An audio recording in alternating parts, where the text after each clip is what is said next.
going to work on Gold Star Rice, and they give you the contribution margin income statement for 3 different products. And they tell you this was the plan, the budget, and then they tell you that the actual sales was exactly what was expected, $780,000. However, the sales mix is different. So the proportion of what people bought individually by the product line was different. So they expected to sell 374,400 of white, but they actually sold 249,600. Fragrant, they expected to sell 156,000, and then they sold double, 312,000. So they want you to redo the contribution margin income statement with the change in sales mix. So here I've put the new sales in that they gave us. And there's no change to the cost structure. So the percent cost for each of these product lines didn't change. So the variable cost percent, that the variable expenses for white are 30% of sales.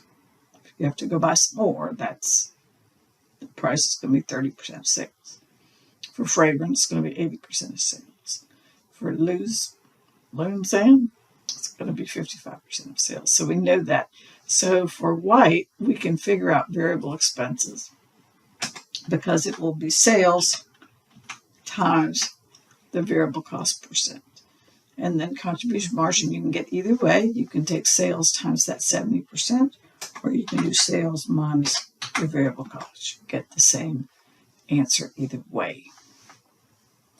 And you would do that for each of the product lines. And then you would have a new total. You'd add all 3 up. And that contribution margin from the totals column is your weighted average contribution margin. And that's what you need to be able to figure out break even in sales in a multi-product environment. So it's just like break even in sales for a single product. What's different is you have to calculate that weighted average and use it, because it can't just be the contribution margin for one product line, because we have more than one product, and each one has a pretty dramatically different contribution margin. This sales mix here, the percentage of total sales from the original table, is changed now. So the 48 was the 374,400 percentage of the total was 48%, and the 156 is 20% of the total, the 780.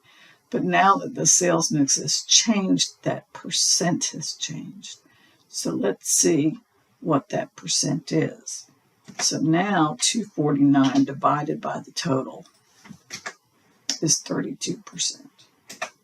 And 312 divided by the total is 40%. So we need to also revise the table that way. Let me know if you have questions.